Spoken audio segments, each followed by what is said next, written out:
ஒரு பக்கம் சிறுமி விவகாரத்தில் வசமாக சிக்கிய பிக்குவுக்கு டிஎன்ஏ டெஸ்ட், மறுபக்கம் என்பிபி அமைச்சருடன் காதோடு காதாக ரகசியம் பேசிவிட்டு எனக்கு எதுவுமே ஞாபகம் இல்லை என கூறும் மஹிந்த ராஜபக்ச.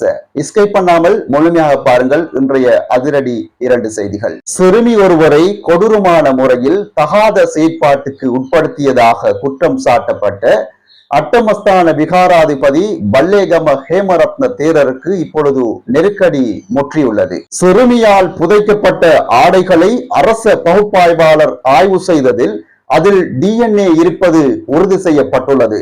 இதனால் அரச பகுப்பாய்வாளரிடம் தனது இரத்த மாதிரியை வழங்கி டிஎன்ஏ பரிசோதனைக்கு உட்படுமாறு அனுராதபுர நீதிமன்றம் அதிரடி உத்தரவு பிறப்பித்துள்ளது. ஏற்கனவே கடுமையான நிபந்தனைகளுடன் பிணையில் விடுவிக்கப்பட்ட இந்த பௌத்த துறவி இந்த டிஎன்ஏ பரிசோதனை முடிவுக்கு பின்பு வசமாக சிக்குவார் என எதிர்பார்க்கப்படுகிறது. அடுத்ததாக, பிரபல சட்டத்தரணி ஒருவரின் மகனது இறுதிச் சடங்கில் முன்னாள் ஜனாதிபதி மஹிந்த ராஜபக்சவின் அருகில் தற்போதைய என்பிபி அரசின் பிரதி அமைச்சர் சுனில் வட்டகல மிக மிக நெருக்கமாக சென்று ஏதோ ரகசியம் பேசிய அந்த ஒரு காணொளி தற்பொழுது சோசியல் மீடியாவில் தீயாய் பரவி வருகிறது. அப்படி என்னதான் பேசினீங்க என்று ஊடகங்கள் கேள்வி எழுப்பியதற்கு நான் வீடியோவை பார்த்தேன், ஆனால் நான் என்ன பேசினேன் என்று எனக்கு ஞாபகமே இல்லை என்று மஹிந்த ராஜபக்ச பதில் கூறியிருக்கிறார். ஆனால் சுனில் வட்டகல இறந்த